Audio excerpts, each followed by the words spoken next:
שלום רב.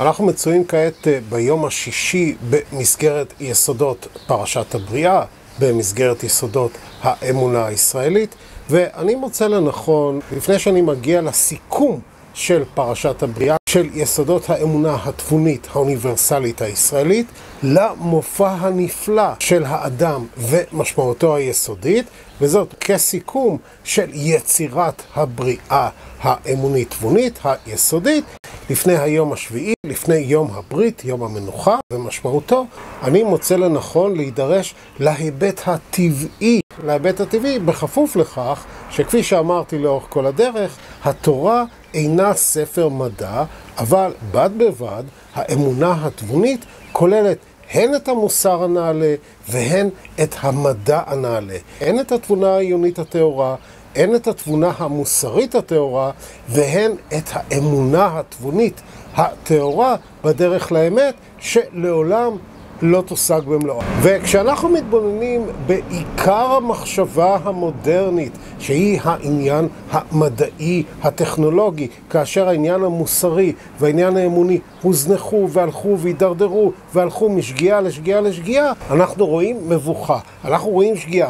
בד בבד עם ההתפתחות הטכנולוגית המואצת במישורים השונים, אנחנו רואים מבחינת קפיצות הדרך של העולם המדעי איזושהי מבוכה, איזשהו מבוי סתום שהמדענים לא מצליחים לצאת ממנו ומתחפרים למעשה בתוכו עם תיאוריות על תיאוריות שונות שמוכחות פעם אחר פעם כשגויות. אם אנחנו מתבוננים באיזשהו ספקטרום, באיזשהו ספקטרום פשטני ורחב על המחשבה האנושית בתחום העיוני מדעי, כן? אז אנחנו רואים באורח פשטני 3 קפיצות דרך. קפיצת הדרך הראשונה היא הפריצה של אריסטו. היא הפריצה של הלוגיקה היוונית, שאריסטו מתחום המדע העיוני, הוא המוביל הבולט שלה. הוא מניח היסודות למחשבה הלוגית, העיונית, התצפיתית, הניסויית.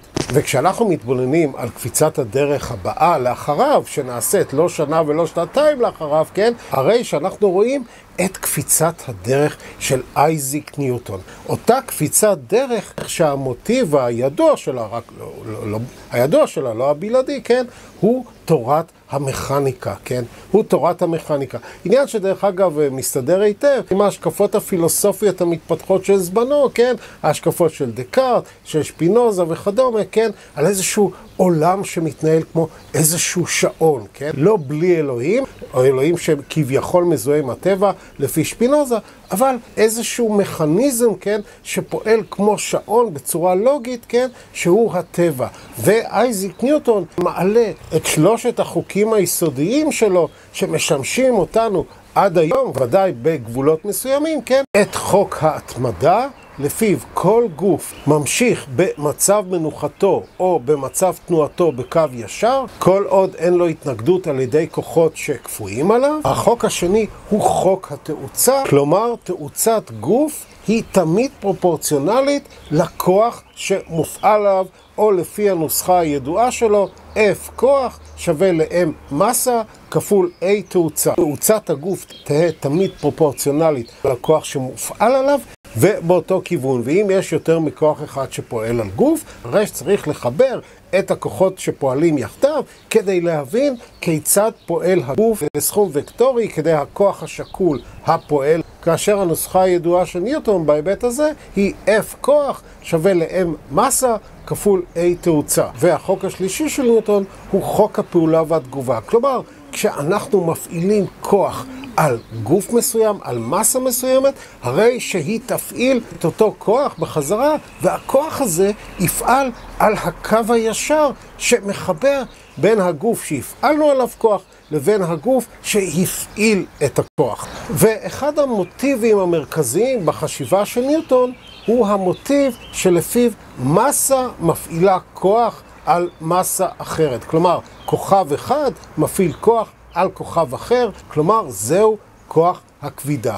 וכפי שאנחנו יודעים, לפי הניסוי של גלילאו וגם לאחר מכן, כן, כל גוף במהירויות הנמוכות שנופל על כדור הארץ, הרי שהוא נופל באותה תאוצה בדיוק שנופל בה גוף אחר. כמובן שכתוצאה מהבדלי המסה ישנה התנגדות אחרת של האוויר וכדומה, אבל אם ניקח נוצה וניקח אבן ונפיל אותם בוואקום אל כדור הארץ, הם יגיעו לפני כדור הארץ בדיוק באותו זמן כאשר הנוסחה של אותו כוח כבידה של ניוטון היא F כוח שווה ל-G הקבוע האוניברסלי של הכבידה, כפול M1 של מסה אחת, כפול M2 של מסה שנייה, חלקי הרדיוס, חלקי המרחק, בריבוע בין שתי המסות האלה שנוגעות בעניין. ובכן, ניוטון ראה את העולם בצורה מכנית, הוא ראה את העולם כעולם שישנו בו מרחב קבוע, שישנו בו זמן קבוע, הוא לא הסביר מהו כוח הכבידה, והנוסחאות של ניוטון הן נוסחאות מצוינות, עד שמגיעים למהירויות גבוהות ביותר, עד שמגיעים לנושא האור, שאותו הוא למעשה לא לקח בחשבון במסגרת התורה שלו, במסגרת תורת המכניקה. או במילים אחרות, העולם של ניוטון היה עולם מכני, so called דטרמיניסטי, כן? באורח קבוע, באורח מוחלט, שהיחסיות לא נכנסה לתוכו. ולאחר ניוטון באה קפיצת הדרך השלישית של העולם המדעי, כשאנחנו מתבוננים בצורה פשטנית, והיא קפיצת הדרך של אלברט איינשטיין. אלברט איינשטיין שמכניס להתבוננות בטבע את נושא האור, את נושא ההתבוננות בזמן כזמן יחסי, את נושא ההתבוננות בזמן מרחב לשיטתו, כן? שהופכת על פניה בתנאים קיצוניים את תורת ניוטון. כלומר, תורת ניוטון מדויקת, ממשיכה להיות מדויקת עד לגבול מסוים, עד לגבול של האור, עד לגבול של המהירויות של האור, עד לגבול של המקרים הקיצוניים, של החורים השחורים, כן? של המפץ הגדול וכדומה, עד לגבול שאליו לכאורה נכנסת התורה של איינשטיין כדי לתקן את ניוטון וכדי להשלים אותו. ובכן, לפי איינשטיין שדן באנרגיה שאליה למעשה ניוטון לא ממש מתייחס, כן? לפי איינשטיין האנרגיה והמסה שקולות זו לזו, תלויות זו בזו. המסה והאנרגיה מעקמות את המרחב זמן. כלומר, זה לא שישנו כוח של מסה, זה לא שישנו כוח של מסה אחת, כוח כבידה של מסה אחת על מסה שנייה, לפי ניוטון, אלא שזהו איזשהו עיקום של מושג המרחב זמן על ידי המסה ועל ידי האנרגיה, שהוא יוצר את הכוח שנקרא כוח כבידה של מסה. זה לא כוח, אלא איזשהו עיקום של המרחב זמן שאליו נמשכים הגופים השונים. אחת ההוכחות הבולטות לטענה הזו היא לכאורה כאשר רואים שהאור מתעקם ליד החור השחור.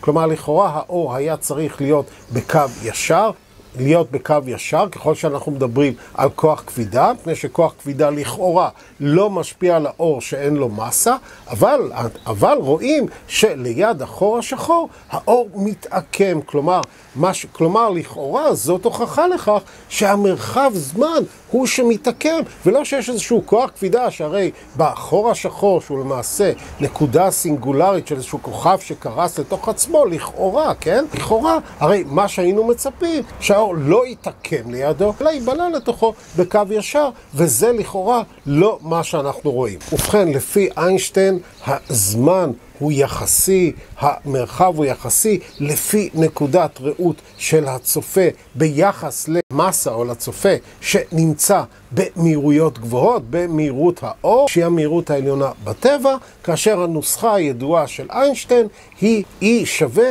MC בריבוע במסגרת תורת היחסות הפרטית שלו. זאת אומרת, במהירויות גבוהות הזמן מתארך ביחס שבין הצופה שנמצא נניח במהירות נמוכה לבין מי שנמצא במהירות האור. מי שנמצא במהירות האור, הזמן אצלו עובר הרבה יותר לאט מאשר הזמן של הצופה שנמצא במהירות נמוכה, וכך גם המרחב מתקצר, כן? המרחב מתקצר לגבי מי שנמצא במהירות האור, לגבי מי שנמצא במהירות נמוכה. ובכן, אם במסגרת 4 מאמרי הפריצה של איינשטיין משנת 1905, הוא נדרש בין היתר לתורת היחסות הפרטית, כלומר לקשר שבין המסה לבין האנרגיה במהירות האור, הרי שב-1915 הוא נדרש לפיתוח של התיאוריה שלו לתורת היחסות הכללית, כלומר לנושא החלפה שבין כוח הכבידה של ניוטון לבין העיקום מרחב זמן במסגרת אותה נוסחה שכללה גם את ההתייחסות למהירות האור בהקשר הזה, שהיא כוללת בין היתר את הקבוע האוניברסלי של ניוטון, אבל היא מוסיפה לו את ההתייחסות של האור. כלומר, הטנזר של המרחב זמן, אותו G, אותו טנזר של העיקום מרחב זמן, הוא שווה ל8 פאי כפול G הקבוע האוניברסלי, חלקי C בחזקת 4, כלומר מהירות האור בחזקת 4, כפול הטנזר של האנרגיה תנע, אליו הוא הגיע כמובן בצורה מאוד מאוד מסובכת, לדבר עניין שלקח לו כ10 שנים, תוך כדי התייעצות עם מתמטיקאים וכדומה. אבל גם התיאוריה של איינשטיין נתקלה בבעיה. כפי שאיינשטיין נתקל בבעיה במסגרת התיאוריה המדעית של זמנו, בעיה שנפתרה על ידי כל מיני אמצעי עזר, כמו למשל, כלומר,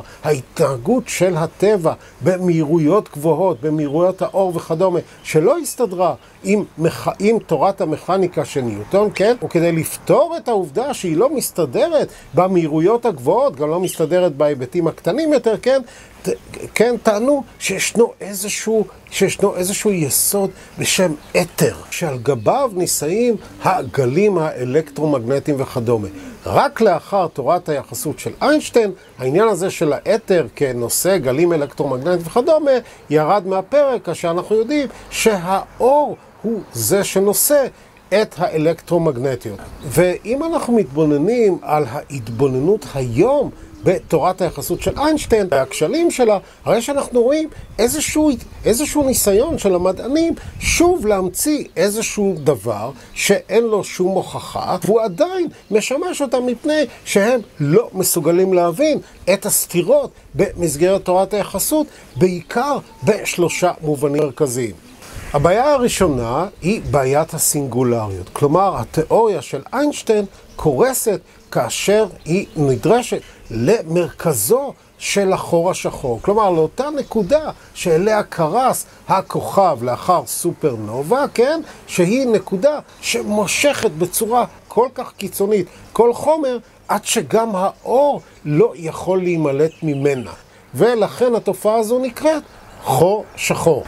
הבעיה השנייה של התורה של איינשטיין היא הבעיה של מכניקת הקוונטים. כלומר, תורת היחסות של איינשטיין אינה מסתדרת עם מה שאנחנו רואים לכאורה בהתנהלות בממדים הקטנים ביותר. כלומר, בממדים של חלקיקי היסוד של היקום, בממדים של האלקטרונים, בממדים של הקווארקים, בממדים של הגלואונים, ולפני זמן לא רב התווסף איזשהו חלקיק יסוד לכאורי נוסף, שהוא חלקיק היגס, שיש כאלה שכינו אותו החלקיק האלוהי, שישנה טענה כיום, והיא הטענה המקובלת, שהוא החלקיק שנתן את המסה לאלקטרונים ולקווארקים, להבדיל מהגלואונים והפוטונים, שאין להם מסה ושהם חלקיקים שנושאים אנרגיה, להבדיל מהחלקיקים האחרים, שבהם מצוי הפוטנציאל לאנרגיה, שבהם מצויה מסה.